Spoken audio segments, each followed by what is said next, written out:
एक घंटा पहले स्पीकर साहब के पास हम गए, मैंने, member of the house went, and speaker committed to us, personally committed to us, that I will be allowed to speak here and raise some points before the budget discussion. Now you are going back on your word.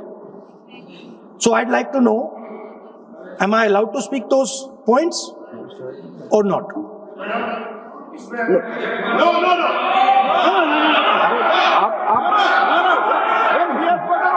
माननीय सदस्य please ना बोलो। नहीं, वो सुनना नहीं चाहते, छोड़ दीजिए, तो वो अपने आप कमिटमेंट ले लेंगे।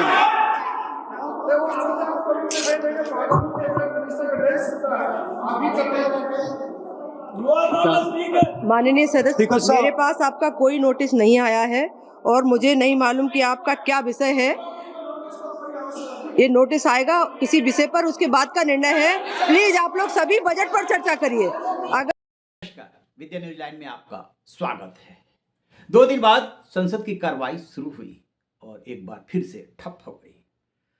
विपक्ष के नेता राहुल गांधी बोलने के लिए खड़े हुए, लेकिन जो वो बोलना चाहते हैं उसे स्पीकर अलाउ नहीं कर रहे हैं। यूं तो चेयर पर संध्या राय थी, लेकिन उन्होंने कहा कि आप क्या बोलना चाहते हैं उसके लिए पहले नोटिस दीजिए, और इसके साथ ही कल तक के लिए, यानी कि मंगलवार तक के लिए लोकसभा स्थगित हो गई। अब इस दौरान दोनों पक्षों में क्या बातचीत हुई, कैसे मंत्री बोले, राहुल गांधी क्या बोले। नंबर था शशि थरूर का, उन्होंने पास ऑन किया राहुल गांधी की तरफ, और संध्या राय जो पीठासीन अधिकारी थी उन्होंने कहा कि सिर्फ बजट पे बात होगी। और इसी कसम में डिस्कशन चलता रहा और संसद की कार्रवाई स्थगित हुई है। तो क्या हुआ सबसे पहले लोकसभा में, वो देख लीजिए, फिर बात करते हैं। आप बजट पर चर्चा नहीं चाहते क्या?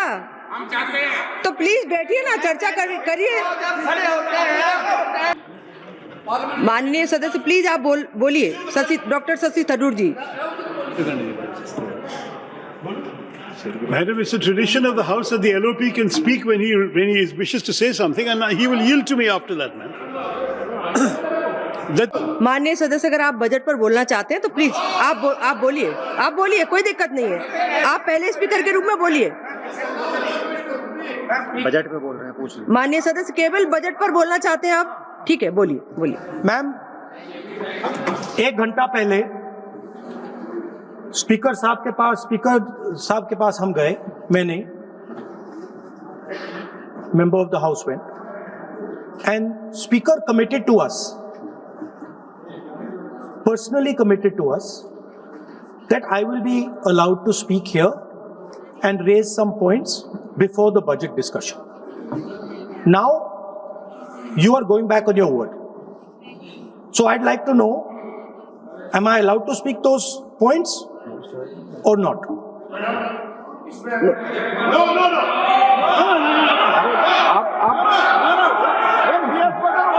माननीय सदस्य प्लीज ना बोलो। नहीं, वो सुनना नहीं चाहते, छोड़ दीजिए, तो वो अपने आप कमिटमेंट ले लेंगे।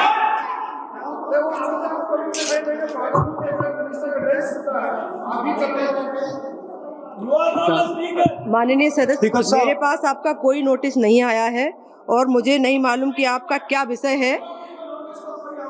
ये नोटिस आएगा किसी विषय पर, उसके बाद का निर्णय है। प्लीज आप लोग सभी बजट पर चर्चा करिए। अगर आपको बजट पर चर्चा करनी है, माननीय सदस्य, अगर आप बजट पर चर्चा करना चाहते हैं तो प्लीज आप चालू करिए। आप रिकॉर्ड में देख रहे हो। नोटिस, इस किसी भी विषय का कोई नोटिस नहीं है। माननीय सदस्य प्लीज आप बजट पर चर्चा करिए ना। Parliamentary convention completely violated. अभी किसी भी विषय का कोई नोटिस नहीं है, आप सिर्फ बजट पर चर्चा करिए।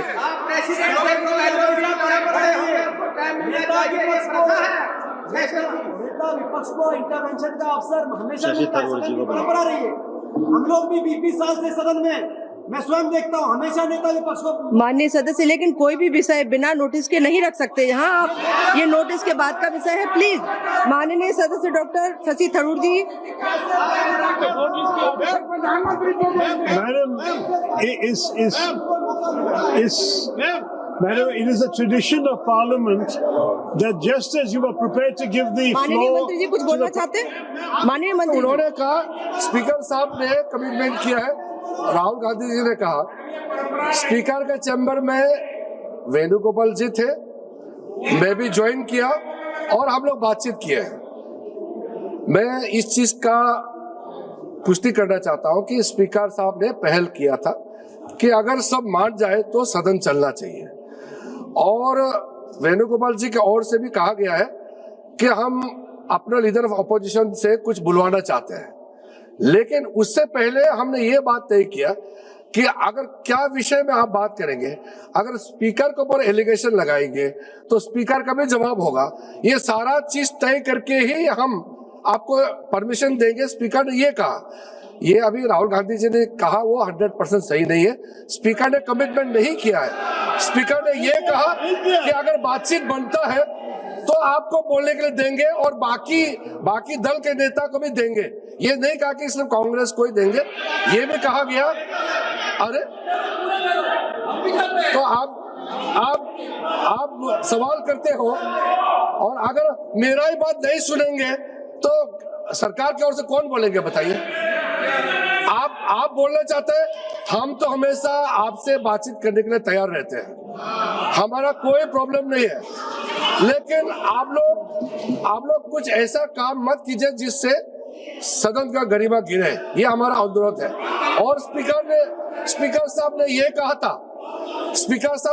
था अगर बात बन जाता है, सब आपस में तालमेल होकर के बात बन जाता है, हाउस शांति से चल रहा है, तो उससे पहले लीडर ऑफ अपोजिशन, फिर हमारे जो बाकी दल के नेता है उनकी ओर से भी सुनेंगे, और मैं भी सरकार का पक्ष रखूंगा। ये बात हुआ था, लेकिन इससे पहले कमिटमेंट नहीं हुआ, सिर्फ एलओपी को ही बोलने देंगे, इसका कोई एग्रीमेंट नहीं हुआ।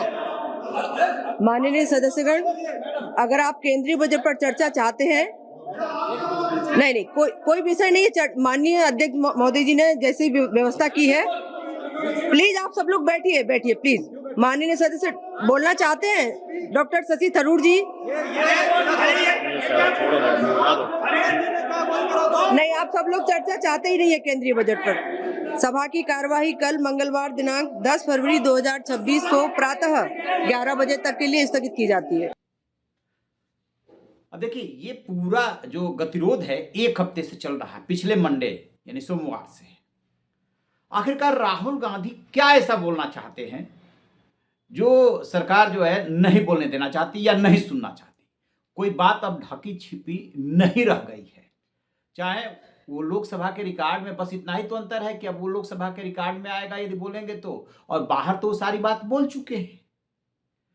उन्हें ये लग रहा है कि यही मौका है मोदी सरकार को घेरने का, क्योंकि 1962 की जंग में जिस तरीके से पंडित नेहरू के नेतृत्व में भारत हारा था और उसको लेकर के बीजेपी वार करती रही है, राहुल गांधी को ये लग रहा है कि ये वो मौका है जो अभी बहुत दिन नहीं हुए, 5 साल ही तो हुए हैं, इसमें मोदी सरकार को बुरी तरीके से घेरा जा सकता है, और जो 56 इंच का सीना और बहादुरी से डिसीजन वाली जो इमेज बनी हुई है उसको तोड़ा जा सकता है। तो जो नरवणे की MM नरवणे जो पूर्व सेना प्रमुख है, उनकी बुक है 4 स्टार्स ऑफ डेस्टिनी, वो उनके हाथ लग गई है, और उसमें 2 ऐसी बातें हैं जो वाकई में सरकार नहीं सुनना चाहती। पहली बात तो ये कि 29, 30, 31 अगस्त 2020 3 दिन जो गुजरे थे वो देश के सामने बहुत मुश्किल घड़ी थी, और सेना के सामने भी। रिजांगला, कैलाश की पहाड़ियां, उस पर भारतीय जवानों का कब्जा और चीन का टैंक आना, भारत का टैंक सामने से खड़ा होना और जंग की घड़ी में डिसीजन लेना, इसी के इर्द गिर्द राहुल सवाल पूछना चाहते हैं कि प्रधानमंत्री ने कह दिया कि जो उचित समझो वो करो। इसको लेकर के जो सैन्य अधिकारी हैं, खासतौर से रिटायर्ड सैन्य अधिकारी, lieutenant general, major general, colonel स्तर के अधिकारी जो डिस्कशंस में आ रहे हैं, वो भी 2 भागों में बटे हुए हैं। एक वर्ग का मानना है कि प्रधानमंत्री ने बिल्कुल ठीक कहा था, क्योंकि मौके पर आप हैं, आप बेहतर समझ सकते हो कि क्या करना चाहिए। दूसरे का कहना है कि जो अगली लाइन लिख रहे हैं तत्कालीन सेना प्रमुख MM नरवणे कि मैं अकेला था, वो जो है बात बहुत खलने वाली है। उनके मन में ये बात आई कैसे? क्या सरकार पूरे मनोयोग से साथ नहीं दे रही थी? इस पे सरकार घिर रही है। तो ये दोनों अलग अलग इंटरप्रिटेशन है। कायदे की बात यह है कि एक वर्ग का कहना यह है कि उन्होंने बिल्कुल ठीक कहा था, सेना के ऊपर डिसीजन छोड़ा, और दूसरे वर्ग का कहना है कि नहीं, आपको फायरिंग करनी चाहिए थी, तोप से गोला दागना चाहिए था। ये तो रही एक बात। लेकिन वही MM नरवणे एक नहीं कई इंटरव्यू में कह चुके हैं कि 2020 के गलवान संघर्ष और उसके पहले और उसके बाद भारत की 1 इंच जमीन पर चीन कब्जा नहीं कर पाया था, और ये पहला ऐसा मौका था जब भारत ने चीन को बता दिया। इसके पहले भी 1-2 घटनाएं ऐसी हुई है जिसमें भारत ने बताया है कि हम झुकने वाले नहीं हैं, वो जमाना लद गया। तो जब वही MM नरवणे ये भी बात बोल रहे हैं और किताब में टोन कुछ दूसरा है और सब पूरा देश जान चुका है, फिर क्या सुनने में दिक्कत है? दूसरा जो पॉइंट है राहुल गांधी के पास, वो और भी महत्वपूर्ण है, क्योंकि आपको याद होगा अग्निवीर को लेकर के देश में हंगामा मच गया था। गांव देहात कस्बों के यंगस्टर्स सेना में भर्ती होने के लिए कई कई साल तक दौड़ते हैं और मेहनत करते हैं। जब ये योजना लाई गई थी तब इसका खूब विरोध हुआ था, लेकिन कुछ दिख नहीं रहा था। वो तो संकट की घड़ी थी, कोरोना का दौर था, तो उसमें स्वीकार तो कर लिया, लेकिन बहुत भारी मन से। उसका जो उन्होंने खुलासा किया है कि 75% एडजस्ट करने की बात थी, सरकार ने किया 25%। इसके अलावा सिर्फ आर्मी में लागू करने की बात थी, उसको सरकार ने क्या किया? PMO की तरफ उनका इशारा है, तीनों सेनाओं में लागू कर दिया। तीसरी बात, 20,000 सैलरी लगाई गई। सेना ने जब दबाव बनाया तो उसे 30,000 किया गया। उसके बाद कार्यकाल को लेकर के 4 साल जो किया गया, उस पर भी उनकी राय है। तो यहां पे सरकार घिर रही है कि तब सरकार ने यह कहा था कि ये सेना के तरफ से ही सुझाव आया है, और अब सेना कुछ और कह रही है, तो स्वाभाविक सी बात है, घिर तो रही है। अब किताब का टेक्निकल पक्ष देखेंगे तो ठीक है, वो अनपब्लिश्ड है, लेकिन यदि तथ्य बाहर आ गए हैं या सैंपल का कॉपी के सहारे वो बोल रहे हैं या बाहर बिक रही है देश से बाहर, तो इस पर बहस कराने में बेशक सरकार घिर रही हो, लेकिन समस्या का समाधान बहस से भागने से नहीं हो रहा है। ऐसा तो है नहीं।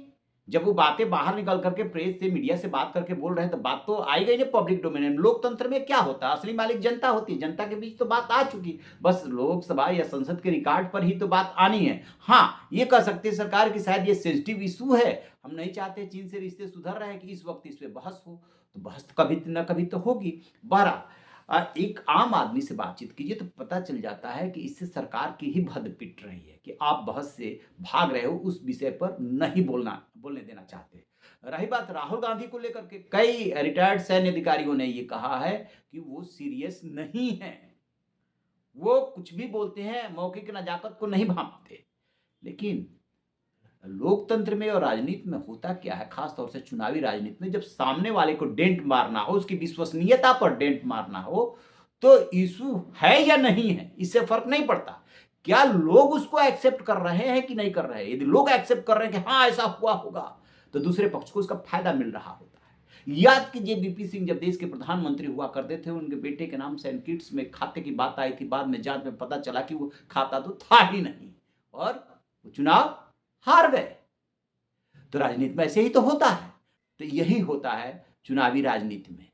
तो अब इन्हें जो विपक्ष, खास तौर से राहुल गांधी को लग रहा है कि PM मोदी की इमेज को डेंट मारने के 2-3 मौके। एक तो ये बुक हाथ लग गई है, दूसरा अमेरिका से जो ट्रेड डील हुई है उसमें जो है क्या क्या निकल सकता है, जो किसानों के, मजदूरों के, उद्यमियों के अगेंस्ट जा रहा है, उसको लेकर के वार करना। खासतौर से एक मुद्दा जो मिल रहा है, बेशक सरकार ये कह रही है कि किसानों और डेयरी संचालकों और जो भी इस कैटेगरी के लोग हैं उनके हितों का ध्यान रखा गया है, लेकिन बार बार जो ट्रंप बोल दे रहे हैं कि भारत रूस से तेल नहीं खरीदेगा तो फिर से हम 25% टैरिफ लगा देंगे, इससे भी इमेज पे डेंट लग रहा है। फिर किस बात की डील, कैसी डील? तो सरकार बुरी तरीके से घिरी हुई है और इस इशू पे कहीं ना कहीं उसकी भद पिट रही है। अब ये देखते हैं कि क्या ये पूरा वीक जो बजट सत्र है उसका पहला चरण जो है इस वीक तक है। ऐसे ही यूं ही गुजर जाता है या कोई रास्ता निकलता है? आप क्या सोचते हैं? कमेंट बॉक्स में जरूर बताइएगा। Thank you.